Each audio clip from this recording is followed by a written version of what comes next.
Welcome to Byte-Sized Tech, where we like to blend casual conversations with some hopefully insightful discussions on the latest in technology and gadgets. And today, we're diving deep into the world of AI. We've got some research papers and economic forecasts, even some anecdotal stories about how this tech is shaking things up. Ready to get our AI on? Oh, yeah, let's do it. You know what strikes me is not just the tech itself, but just like the sheer amount of money flowing into it. We're talking about big tech placing some really massive bets on AI's future. Okay, so paint the picture for us. Yeah. Just how much cash are we talking about here? Okay, so get this. Big tech is projected to spend a mind-blowing $325 billion, that's billion with a B, on AI and data centers this year. To put that into perspective, that's like buying everyone in Iceland, a brand new Tesla. Whoa, that's a whole lot of Teslas. So which companies are leading this AI spending spree? Well, the usual suspects are all at the forefront. You know, Meta, Google, Microsoft, and Amazon. Meta's looking at somewhere between 60 to 65 billion, while Alphabet, Google's parent company, is planning to shell out a cool 75 billion. Microsoft's aiming for 80 billion.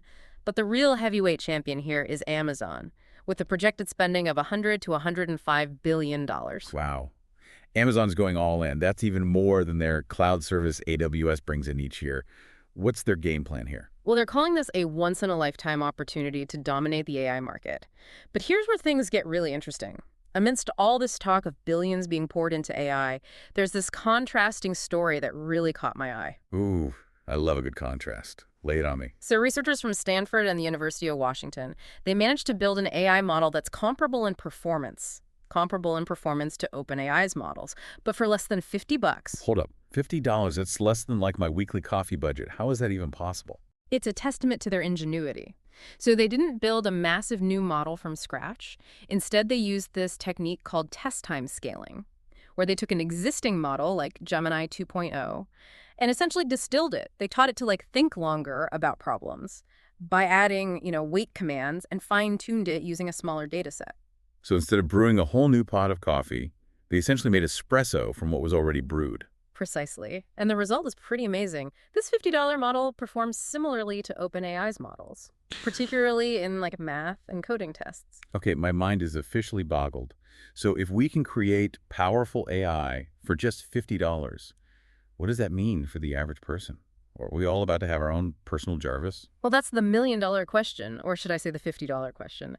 The potential economic implications of this are huge. Think about it. When something becomes cheaper and more efficient, people tend to use more of it, not less. That's Jevons paradox, right? Yeah. Like fuel-efficient cars didn't lead to less driving. People actually drove more because it was cheaper. Exactly. We saw the same thing happen with electricity. As it became cheaper, we didn't use less. We found new ways to use more. So the question becomes, will AI follow a similar path? Big tech seems to think so, hence the massive investments. So is this AI revolution going to lead us to utopia, dystopia, or somewhere in between? What do the experts say?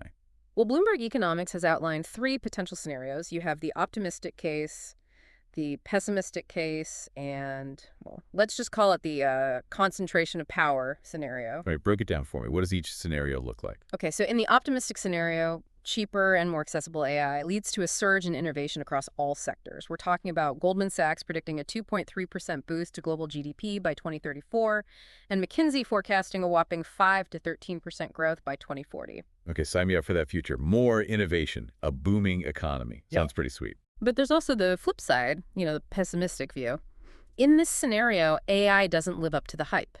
It only automates about 5% of current tasks over the next decade, leading to minimal GDP growth, like a measly 1%, more like a segue than the internet, if you will.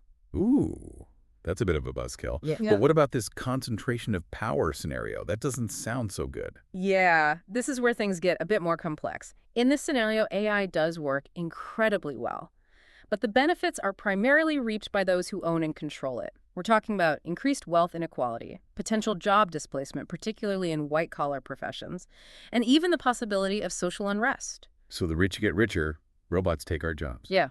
And the rest of us are left fighting over scraps.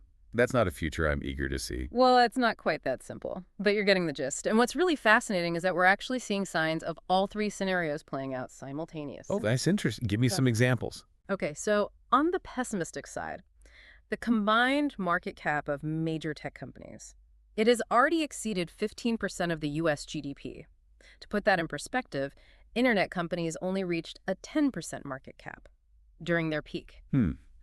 That does raise some eyebrows. Is that a sign that AI might not be the game changer we're hoping for? It's a possibility, and the current productivity charts aren't exactly showing the kind of dramatic gains we'd expect from an AI revolution either. Okay, so the pessimism is real. But what about the optimistic signs? Any glimmer of hope in this AI landscape? Absolutely. Recent studies have revealed that a surprising 50% of office workers are already using AI in secret to boost their productivity. Some are even saying it's like having a third of an additional person working for free. Right, secret AI use. Yeah. That sounds like something straight out of a spy movie. Why all the secrecy? It's fascinating, right? It seems people are quietly integrating AI into their workflows without broadcasting it. And because it's happening under the radar, it's not being captured in official productivity statistics, which might explain why those gains aren't as apparent. So while the official data might paint a gloomy picture, there's this whole underground movement of AI adoption happening quietly. Exactly. And that's definitely something to be optimistic about. Okay, so we've covered the optimistic and the pessimistic. Now let's talk about the elephant in the room, that concentration of power scenario. What evidence suggests that AI might be exacerbating inequality and leading to job losses? Well, for starters, 8 companies have already announced AI-driven layoffs in 2025 alone. 8 companies. That's just the tip of the iceberg, right? Yeah. It seems like we're at a crucial juncture. We are indeed. The choices we make now about how we develop and implement AI will have a profound impact on the future. It really does feel like we're standing at a crossroads with all these different potential outcomes swirling around us. So how do we navigate this AI revolution responsibly? Mm. How do we make sure it benefits everyone, not just a select few? That's the million-dollar question, isn't it? And it's something that researchers, policymakers, and tech companies are grappling with right now. One key factor is going to be how we approach AI development itself. Well, think about it. If we build AI systems that are inherently opaque, that we don't fully understand, then it's going to be very difficult to control their impact.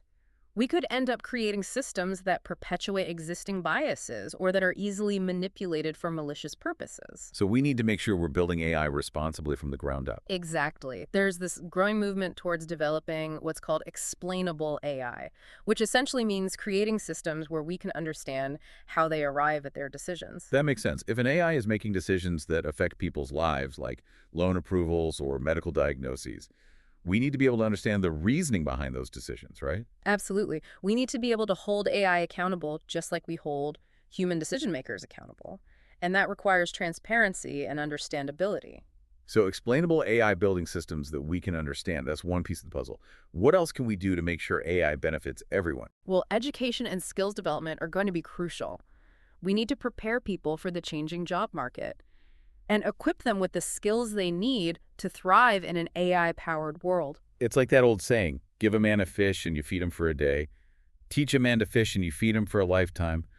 We need to teach people how to fish in the AI-powered world. I love that analogy. It's so true. We can't just sit back and passively wait for the AI revolution to happen. We need to be proactive in shaping it and making sure it works for everyone. You know, this conversation has been really eye-opening. I feel like I have a much better grasp on the potential impact of AI, both the good and the bad. It's been a pleasure discussing this with you. And remember, the future of AI isn't set in stone. It's up to us to shape it responsibly. Well said. And on that note, I think it's time for us to wrap up this episode of Byte-Sized Tech. Indeed. Until next time, keep exploring the fascinating world of technology. Thanks for tuning in to Byte-Sized Tech. If you enjoyed the episode, like, comment, share, and subscribe for more fun tech discussions.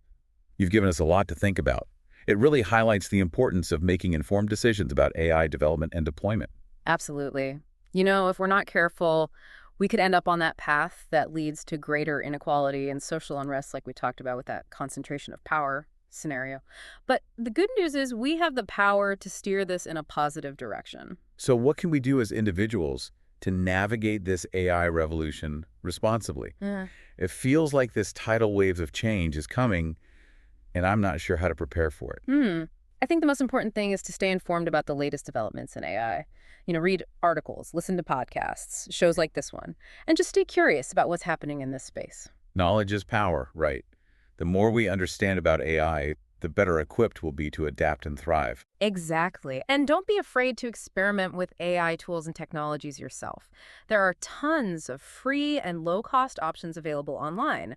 Play around with them, see what they can do, and think about how you might be able to incorporate them into your work or personal life. That's a great point. We shouldn't shy away from AI. Instead, we should embrace it as a tool that can empower us. Precisely. And remember, AI is still in its early stages of development. There are bound to be bumps along the way. But by staying informed, embracing experimentation, and focusing on continuous learning, we can all play a role in shaping the future of AI in a positive and beneficial way. This has been a truly insightful conversation. I feel like I have a much better understanding of the potential impact of AI and what we can do to navigate it. It's been a pleasure discussing this with you. And remember, the future of AI is not predetermined. It's up to us to shape it responsibly and ensure that it leads to a better world for all. Well said. And on that note, I think it's time for us to wrap up this deep dive into AI. Thanks for tuning in to Byte-Sized Tech. If you enjoyed this episode, be sure to like, comment, and subscribe for more fun tech discussions.